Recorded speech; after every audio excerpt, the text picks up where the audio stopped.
Улсын хурлын гишүүн Бямц огт нарын 16 гишүүн чуулганы хуралдааны дэгийн тухай хуульд нэмэлт өөрчлөлт оруулах төслийг өргөн барьснаар өнөөдөр хилцүүлэг эхэлж байна. Үе үеийн парламентд дэгийн тухай хуульд өөрчлөлт оруулж байсан ч гишүүд өөрсдийнхөө эсрэг хатуучин хариуцлагын заалтуудыг оруулж байсангүй. Ингэж явсаар улсын хурлын чуулган байнгын хороодын хуралч өнөөдөр олигтойч явхаа болжээ. Гишүүд нь хурал тасалдаг хүний өмнөөс коноп дардаг, үг хэлэх цаг авчгаад тэрэн дээрээ хэрэгтэй хэрэг улс төржиж хэрүүл урал хийдэг гэд болохгүй юм бүхэн энэ парламентд байна. Богц ажил нь боо үед нь уцаараа тоглоом тоглоно, хуралд согтуу суун гэх мэт үйлдэлүүд явандаа жирийн үзэгдэл болох шинжтэй. Тиймээс чуулганы дэгийн тухай хуульд өөрчлөлт оруулан улсын хурлын гишүүд төрийн ажилд хариуцлагатай хандахгүй бол эргүүлэн татах заалтуудыг оруулж ирж байна. Хуулинд бол улсын хурлын гишүүд чуулганы болон байнгын хуралдааны нийт хуралдааны 3-1-ээс дээш цагт нь таслах юм бол улсын хурлын гишүүдээс эргүүлэн татах одоо ийм заалт оруулж байгаа. Нэгдүгээрт хоёрдугаарт нас улсын хурлын гишүүд эрсцээ бүрдүүлэхдээ санал өгөхдөө асуулт асууж үг хэлэхдээ хурууны биеийн давхцахгүй өгөгдөл ашиглаж одоо бас өгдөг байх. Өөрөөр хэлэх юм бол бусдын өмнөс коноп цардааш нэг төгөлдөр хор тоглодог байдлыг тассан зогсоох. Зөвхөн одоо өөрөө эрсцээ бүрдүүлдэг. Бусдын өмнөс коноп дарахгүй зөвхөн өөрөө саналаа өгдөг байх юмс бололцоо боломж бүрдүүлэх ийм одоо заалтууд орж байгаа.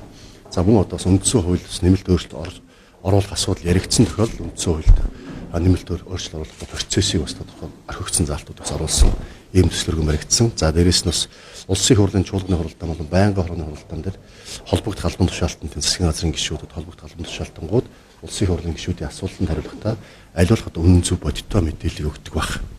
Худлаа одоо асуултаас булзааруулах одоо янз янз мэдээлэлээр худлаа мэдээлэх ийм тохиолдолд тодорхой хариуцлага тооцдог байх.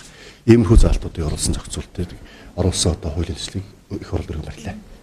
Дэгийн тухай хууль нь шинээр хэд хэдэн онцлог хариуцлагын заалтыг тусгаж өгчээ. Тухайлбал улсын хурлын гишүүн тухайн чуулганы нийт хугацааны 3/1-т нь тасалсан бол шууд эргүүлэн татдаг байхаар хуульчилж байгаа. Дээр нь эрс болон саналаа хурууны хийгээр уншуулж өгдөг байх юм байна. За ингэснээр одоогийнх шиг хүний өмнөөс коноп дарж төгөлдөр хур тоглох эсвэл карта шургуулчаад миний өмнөөс дарчгаараа гэх мэт дампуу байдал арилна гэж тооцоолж байна. За харин хуулийн төслийг хилцэх хэсгийг төрийн байгуулалтын байнгын хороогоор оруулж ирэх үеэр ардчилсан намын гишүүд эргүүлэн татна гэдэг дээр нэлээд эмзэглэн уурлаа. Учир нь улсын хурлын гишүүн Наранхүү нийт чуулганы хугацааны 3/1-т нь байтугай 3/3-т нь бараг суусангүй. За хэрвээ энэ хууль батлагдчихвал түүнийг уг хуулийн төслөөр эргүүлэн татах бүрэн эрхцүү орчин нээгдэх гээд байгаа. Тиймээс өөрийнх нь намд ийм хайнга нэг гишүүн байгаа тул ардчилсан намыг бүлэггүй болох санаа агуулж байна хэмээн болд гишүүн хэлгэнлээ. Хинт зориулж ийм хууль батлах гээд байгааг мэдэн шүү хэмээн уурлж байна.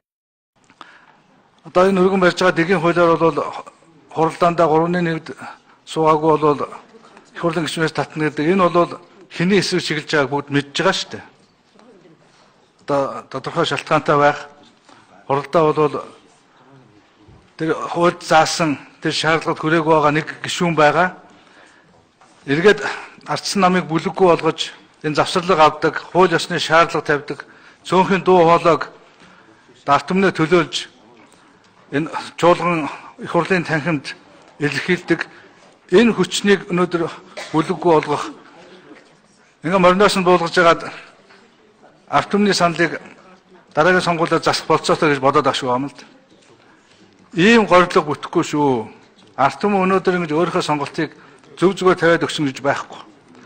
Ийм дансны аргаар өнөөдөр Монголын төрийг өмүүлэх энэ орлогоодоо бол татаж авсан дээрээ. Дэгийн хуулийг сайжруулахтай холбоотой бас ганц хоёр бодох ёстой асуудал байгаа. Үндсэн хууль зөрчсөн асуудлыг байнгын хороо болон улсын хурлын чуулганаар хэлэлцэж байна гэж үзвэл улсын хурлын гишүүн тухайн хуралдаанд оролцохгүй байх эрхтэй гэж дэгийн тухай хууль заасан байгаа. Ер нь үндсэн хууль зөрчсөн улс үндэстний язгуур эрх шин эсрэг асуудлыг хэлэлцэж байхад улсын хурлын гишүүд эсэргүүцлээ илэрхийлж тухайн хуралдааныг хаяж гарах эрх нь улс төрийн одоо чөлөөт өрсөлдөөний хүний эрх чөлөө хангагдсан ийм улс оронд бол байдаг үзэгдэл юм аа. Энэ эрх хэрэгчлөөтэй одоо дэгийн хуульд орж байгаа өөрчлөлт хэрхэн уялдаж байгаа вэ гэдэг талаас бас бодож үзээрэй гэж би хэлхийг хүсэж байна. Засгийн шийдгээд дэгийн тухай хууль орж иж байна. Нэг нь хаяар багшны нэг нь Бямц огт нарын 16 гишүүн орж ирж байна л да. Тэгээ их хурлын хуулийн дэгэнд хоёр хууль хоёулаа тийм өргөн хүрээг хамарсан давхар зарим нэгэн агуулгаараа байгаад байгаа. Тэгээ учраас энийг ингээд хамтд нь хилцээ цаашаа явах нь зүг бахаа гэж ингэж бодож байна. Нэгдүгээр. Хоёрдугаарт энэ дээр ажиллах ажлын хэсгийг нэлээд сайн бүрэлдэхүүнтэй байгуулж өгөхгүй бол энэ хурлын үйл ажиллагааны дэгээ бид нар сайжруулах нь зөв, хариуцлагатай байх нь зөв. Тэгвэл хэтэрхий бас үндсэн хуулийн ерөнхий консенсус гацсан юм руу дахиад орчих үедээ гэж. Нэгэнд манай улс чинь парламентын засаглалтай ийм улс орон. Парламентын засаглалын доктортой байдал, хариуцлага ёссон хэмжээг нь хэм хэмжээний хүрээнд нь авч үзнэ өгөхөөс ш бас ийм их дэлгэрэнгүй гишүүдийн бүрийн эрэхт халдсан үндсэн хуулиас гажсан юм зүйл болчихгүй гэсэн болгоомжлол бас их байгаа. Наранхуу гишүүн ямар ч шалтгаантай бүү мэд ямар тач чуулганы хуралд сууж хууль тогтоогч хүнийхээ үүргийг биелүүлэхгүй байсаар бүрийн эрхийн тал хугацаа нь өнгөрчихжээ. Түүнийг ардчлан намын гишүүд нь ингээх шалтгаантай хэмээн өмөрөөд дэгийн тухай шинэ хуулинд дургу хандаж байгаа нь тэр. Гэхдээ цаашдаа гишүүдийг дэг журамтай байлгах шинэ хуулийг батлахгүй бол өнөөдөр улсын хурлын чуулган гэлтгөө байнга хорооч тэр дампуурч гүйцлээ. Байнгын хорооны хуралдаа ирдэггүй гишүүд хурлаа удирдах чаддаггүй дарга нарт ч мөн эргүүлэн татдаг байх шийтгэл хэрэгтэй байна. Харин үнэхээр чуулган болгон байнгын хорооны хурлаар үндсэн хууль зөрчсөн асуудлыг хилцэж байна гэж үзвэл тухайн гишүүн хурал хаях саналаа өгөхгүй байх хэрэгтэй. За энэхүү улс төрийн эрхийг нь хязгаарлаж болохгүй болохоос биш хил чимээгүй таслаад алга болчихдог гишүүдэд алган боомны амт өгүүлэгдэж байна. Оюума мэдээллээ.